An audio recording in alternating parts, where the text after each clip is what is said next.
Y volvemos con lo esperado, y es que en el bloque anterior hablamos de un gran hallazgo que se hizo en el Sauce. Para hablarnos de eso nos encontramos con el arqueólogo y el presidente del Instituto Cultural Lurigancho del distrito de San Juan de Lurigancho, Julio Abanto. Julio, ¿cómo estás? Muy buenos días. Hola Mabel, ¿qué tal? Feliz de estar acá. Bueno, feliz un poco contando estos días han sido bastante interesantes porque el hecho de tener a la prensa divulgando una noticia que se inició con la alerta que da un vecino de esta comunidad del Sauce, aquí en San Juan de Lurigancho, para finalmente pues develar un hallazgo súper interesante, ¿no?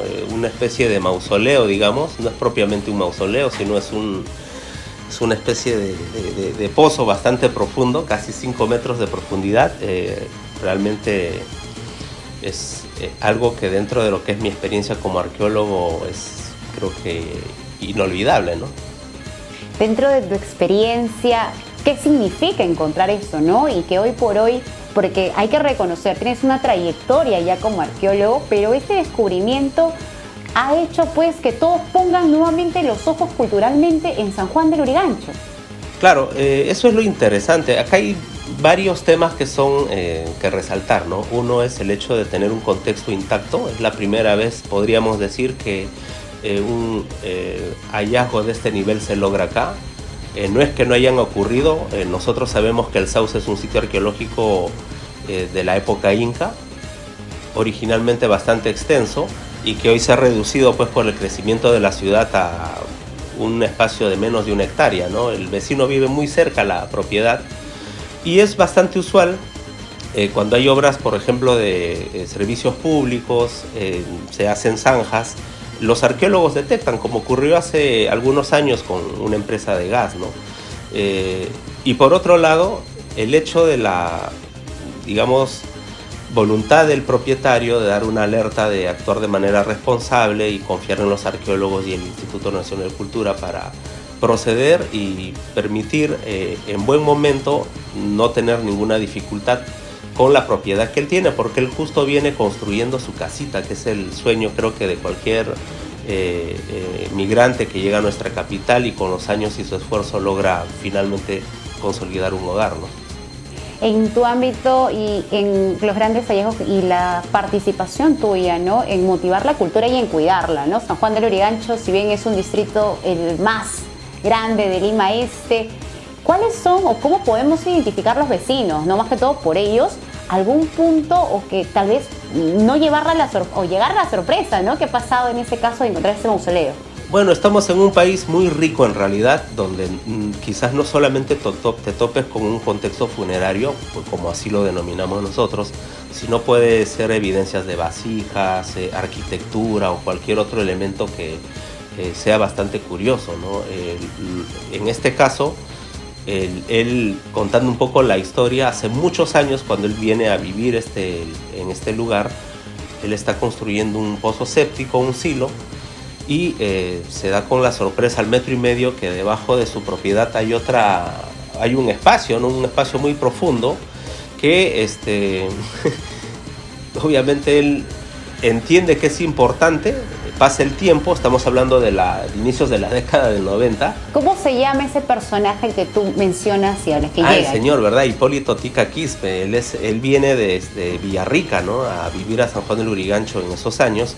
Con el tiempo, ese lugar está sujeto a un rescate arqueológico donde pues, los arqueólogos intervienen en las calles, todo el ámbito libre que hay ahí, recuperan contextos y él les comunica que en su propiedad obviamente hay un hallazgo, ¿no? Pero entendiendo que los arqueólogos están tan ocupados con los rescates que están haciendo, pasó al olvido, ¿no? Ahora que él está construyendo su casa, me busca. Nosotros tenemos una organización llamada Lurigancho que se dedica a la investigación histórica del ámbito de San Juan de Lurigancho y bueno, fuimos a visitar. Yo me quedé sorprendido en realidad de lo que había y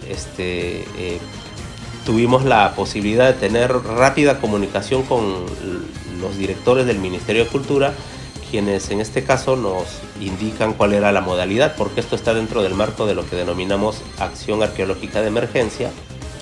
y nos orientan para hacer los expedientes y poder tener la aprobación. Es así como se da el hallazgo. Nosotros excavamos un área de 2,5 metros por 2,5 metros, y conforme avanzamos con las excavaciones nos encontramos como ofrendas vasijas, ollitas de barro, ¿no?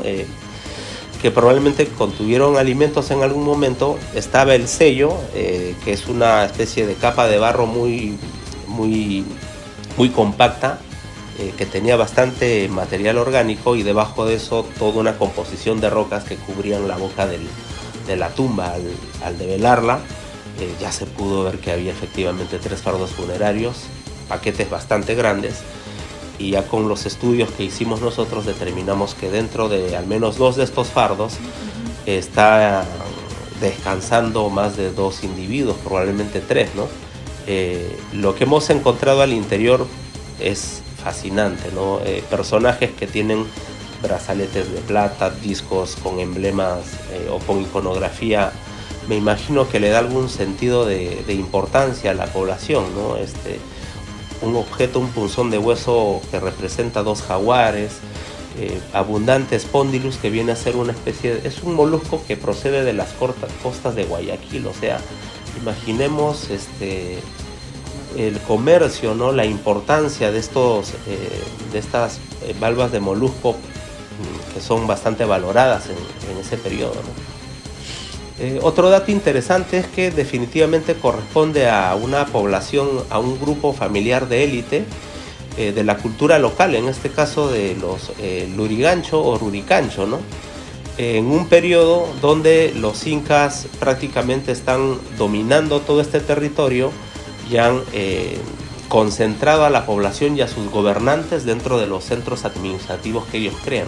O sea, ese dato para nosotros es importante porque el centro base de los Luriganchos, que era Mangomarca, ya estaba en abandono. La pregunta era entonces, ¿qué pasó con la élite, no con las familias nobles? Gracias a este hallazgo sabemos que ellos están centrados ahí con su población, sirviéndole al imperio, ¿no? La invasión de terrenos no nos permite tal vez explotar lo rico que puede verse en historia, ¿no? Y que hasta ahora no la conocemos. Tu apreciación es muy correcta, ¿no? Lamentablemente Lima ha crecido de manera muy desordenada y ha puesto en mucho riesgo patrimonio valioso, ¿no? El inventario del Ministerio de Cultura solo para Lima Metropolitana se acerca a los 600 sitios. Sin embargo, en las exploraciones que estamos haciendo ya en las áreas libres como los cerros, probablemente se duplique o triplique el número de asentamientos arqueológicos, ¿no? Algo que es importante es de que esta información, este acercamiento con el pasado, nos recuerda quiénes hemos sido, ¿no? Quiénes estuvieron aquí, cómo se dominó una zona de desierto para convertirlo en un valle muy fértil. De hecho, contribuye con la identidad y también nos hace reflexionar sobre lo importante que son las investigaciones y sobre todo el actuar bien con el patrimonio, ¿no? Porque siempre hay el temor de los vecinos a que si descubro algo me quitan la propiedad, me frenan la obra, y yo creo que el ministerio frente a tantas situaciones como esta tiene los lineamientos y las pautas que ayudan a que se rescate el patrimonio de una manera adecuada y el vecino pues no tenga ningún tipo de dificultad porque el patrimonio está protegido por ley, ¿no? Así es, y es que Radar Edil es un programa que habla netamente de lo que vendría a ser hablando, ¿no? De todos los gobiernos municipales a nivel Lima y a nivel provincia de todo el Perú. Y es importante saber también cuál es la función, ¿no? Tanto de un gobernador regional, de un alcalde, de un funcionario, de un regidor.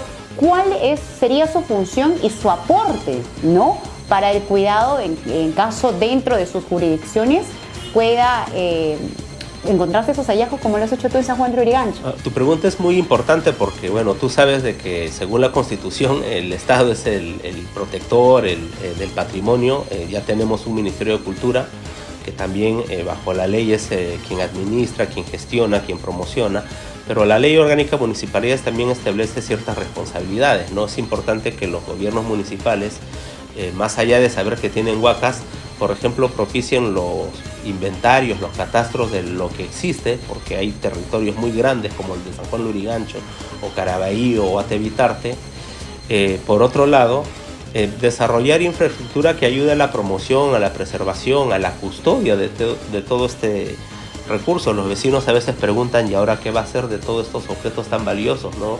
¿Dónde los podemos ver? ¿Cómo podemos aprender de ellos?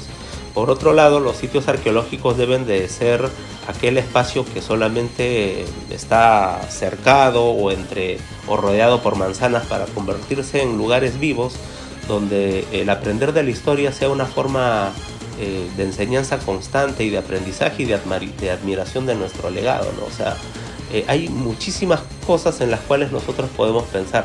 Ojo que a la fecha la dinámica de las organizaciones juveniles, culturales, está muy ligado a la promoción y sobre todo esa búsqueda de identidad que creo que le hace bastante bien a nuestros jóvenes organizados y a la comunidad misma, ¿no? Y es importante lo que tú dices, ¿no? La participación de los jóvenes en el cuidado también y el de incentivar a poder hacer cosas que ayuden a poder darle sostenimiento, ¿no? Al tipo de descubrimientos que se puedan hacer durante los años, meses que pueda pasar, o que cada representante municipal, ya sea alcalde, regidores, sepan cómo manejarlo. Siento yo que por ese lado. Pero sería bueno, y es mi pregunta, ¿no? También yo creo que muchos en casa se le deben hacer. ¿Qué anécdota fuerte tienes, no? Porque hemos estado conversando detrás de cámara y nos han mostrado unos videos que ya lo van a ver también, ¿no? Que es importante. Pero algunas anécdotas importantes que te han pasado en diferentes distritos, en diferentes trabajos que has estado haciendo tú en el tema de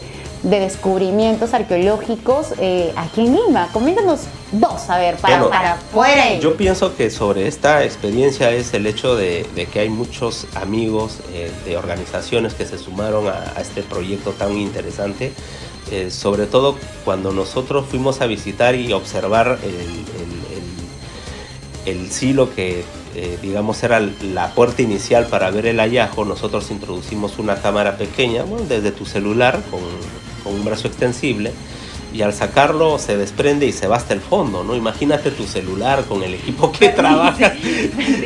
Y el dueño de la casa me decía, Julio, creo que lo que quieren los muertitos es que tú excaves esto, ¿no? Y efectivamente, más que el celular era el sentimiento de hacerlo.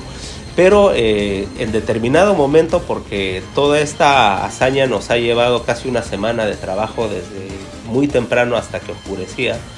Imagínate estar a casi 5 metros de profundidad y con un silencio único en esa cámara, entre el calor sofocante que da, la humedad, el olor mismo del material orgánico, muy concentrado, pasando tu brochita y escuchar un ruido que viene desde la entraña de la tierra, que luego te va envolviendo y comienza a temblar todo, ¿no? ¿Te agarró un temblor? Claro, fue el último temblor de 5.5 que duró toda una eternidad, ¿no?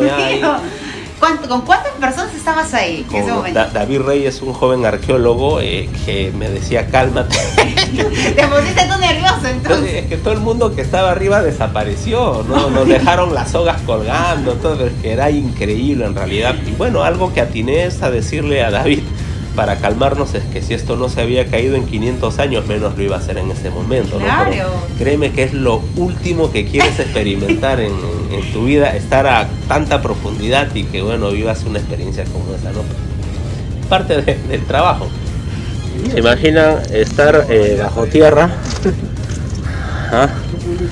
y que haya un fuerte temblor?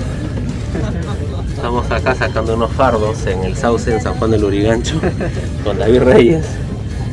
Y ha ocurrido un sismo realmente fuerte. ¿De cuánto ha sido? Wow, ni hablar, estamos a 4 metros bajo tierra. Cayó un poco de material de arriba, pero wow, en realidad sería el peor momento en que uno quiere pasar un temblor aquí, miren. ¡Wow! Ya, David. Bueno, a seguir. Estamos bien. Y esa experiencia es buena recomendar. Y mira, como tú me comentas, ¿no? Joven arqueólogo, no la juventud. ¿Tú qué le dirías también? Porque hoy por hoy muchos jóvenes incursionan no solamente en carreras como arqueología, como ingenierías, sino también en política. Claro. ¿No? Hoy por hoy en el ámbito municipal, muchos jóvenes, ¿no? En el ámbito regional, muchos jóvenes están postulando tanto para ser alcalde o como para ser regidores. ¿no? ¿Qué tan importante o el consejo que le darías en tu experiencia? Porque también es parte de eso. Yo vengo de una organización que tiene 25 años, ¿no? Trabajando en San Juan de Lurigancho, somos autogestionarios, hemos logrado delimitar sitios arqueológicos aquí, hemos apoyado con experiencias de turismo, hemos implementado pequeños museos en colegios y en espacios comunales, y lo que nosotros hemos venido haciendo, ahora los conozco de otros jóvenes que están haciendo labores increíbles, como por ejemplo en Lomas El Mirador, o el trabajo que hacen los colectivos en Mangomarca con también la defensa de sus lomas, o en Campoy con el tema del Inti Raymi en la Huaca, ¿no? O sea, son experiencias que son autogestionarias y que se motivan obviamente por el deseo de querer contribuir en algo en el bienestar de tu comunidad, ¿no? Somos en un distrito, para nadie es obviamente un secreto el hecho de que haya índices muy negativos, ¿no? en nuestro distrito, pero aún así desde estas experiencias es mostrar los aspectos más resaltantes de su población, ¿no? Del carácter emprendedor que tienen, el deseo de superar y de alguna u otra manera ser responsables con el barrio donde viven, ¿no? Esas experiencias creo que no solo demuestran la capacidad de liderazgo, sino también el perfil de futuros buenos políticos. Y siempre hay que soñar. Lo que yo puedo decir a los jóvenes, como esa triada frase de que si no sabes lo que tienes, obviamente, ¿no? Vivimos en un país rico con muchas oportunidades y donde a veces hay dificultades, pero el hecho de soñar, de creer, de tenerle fe a las cosas, permiten que hagamos cosas muy positivas con nuestro lindo país, ¿no? Así es, y más que todo por el distrito de San Juan de Lurigancho. Y bueno, para terminar, ¿no? La pregunta clave, ¿qué significa para ti Rurigancho? Bueno,